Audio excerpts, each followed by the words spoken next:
The town smelled of smoke and roasted grain.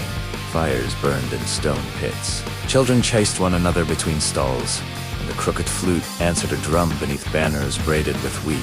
Faces were bright with the relief of harvest, hands calloused and full, voices loose with laughter that had not been heard in a long season. For a few hours, the world felt small and safe, wrapped in the ordinary miracle of food and kin. Beyond the low hills, the night held its breath. Shadows moved like a slow tide. The earth itself seemed to listen and then answer with a distant, heavy footfall. The music faltered. A child's drumstick slipped from small fingers. Men looked up from their fires and saw the horizon darken with shapes that did not belong to the fields. They came like storms made of flesh and hunger, towers of muscle and bone. Each step, a small quake. Each breath, a promise of ruin. The giant smelled the smoke and the meat, and the warmth of bodies gathered together. Mothers scooped children into their arms. Men grabbed crude spears and shields. The festival dissolved into a single, raw motion. Run. Panic spread faster than any shout. A woman dropped a platter and it shattered like a small, bright star. A child was lifted and carried, eyes wide as the giant's shadows fell across the lane.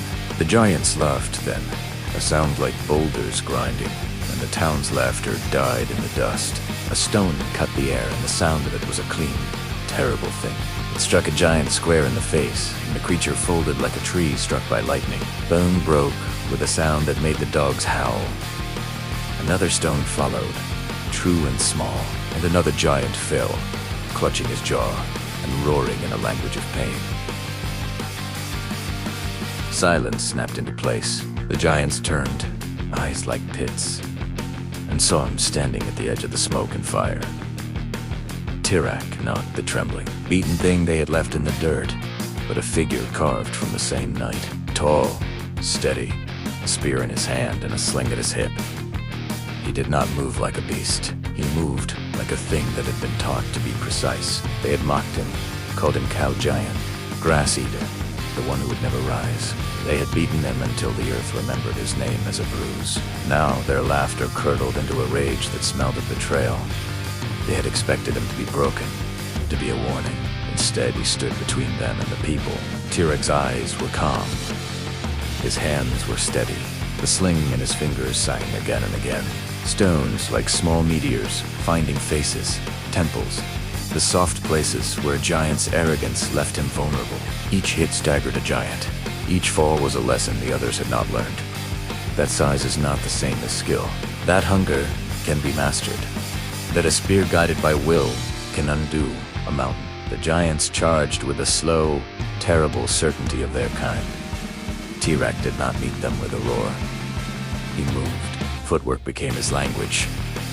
Small steps that unmade the weight of a charge. Pivots that turned momentum into weakness. He struck at joints, at knees, at the soft places beneath armor and pride. He used their size against them, slipping under a swing and driving the spear into a tendon, stepping aside as a club whooshed past, and letting the giant's own momentum carry him into the ground. Uriel's lessons were in every motion. Breath measured like a metronome, balanced like a rooted tree, speed as a blade. Tirak did not kill for pleasure. He ended threats with the economy of a craftsman. When a giant lunged, he feinted, and the giant's weight betrayed him. When another reached, Tirak twisted and the spear found a throat. The giants, who had once been gods to themselves, fell one by one, not with the slow dignity of titans, but with the ignoble thud of things unmade. When the last giant stumbled and fled, the earth seemed to exhale. The fires burned on. The people stood in the smoke and the ash and the quiet, and they looked at the figure who had become their shield. Children were the first to cross the space between fear and gratitude. They ran to him with the reckless trust of small hearts and wrapped their hands around his knees. They laughed and cried at once, tugging at his cloak, asking questions with their mouths full of wonder. "We saw you," they said. "We felt you near. We knew you were not like them." Their words were simple and true, and they landed in Tirak like warm rain. The town gathered. Hands offered bread still warm from the fire, bowls of stew, skeins of wine. They pressed food into his hands, as if feeding a returning son. For the first time in a long time, Tirak ate without the shadow of shame. The hunger that had gnawed at him since birth receded like a tide. He ate until his hands stilled and his breath evened. And for a few hours the old ache was only a memory. He sat among them, awkward and enormous, and let the warmth of human voices and the press of small bodies anchor him. He had been a thing to be feared. Now, he was a thing to be thanked. The change was not a triumph of vanity, but a quiet, terrible healing. Far on a ridge, where the smoke thinned and the stars began to show, Uriel stood like a silhouette against the sky. He had watched the first stone fly. He had watched the spear find its mark. He had watched the giants fall and the town rise from terror to song. The angel's face, carved from light and law, softened in a way that had not been seen for ages. A small, almost human thing touched him, an unfamiliar smile. It was not triumph. It was not relief. It was the recognition that a plan had begun to bend toward mercy. The weapon he had forged in patience and restraint had become more than an instrument of war. It had become a means of protection, a bridge between the cursed and the saved. The fires burned low and the town settled into a sleep that tasted of safety for the first time in a long while.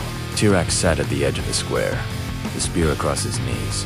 Children curled against his legs like small, warm stones. He looked up at the stars and felt the weight of what had been done and what had yet to come. He had been remade by discipline and taught to turn hunger into purpose. He had been welcomed by those he had once terrified. He had been seen by an angel who had chosen to act. The night was quiet, but the horizon still held shadows. Giants still walked the hills. The world still needed saving. Tonight, though, Tirak was not afraid. He had learned to stand. He had learned to fight with intention. He had learned, in the hands of strangers and the eyes of children, what it meant to be more than the sum of his curse. The spear rested in his hands. The town slept. The stars watched. The story moved on.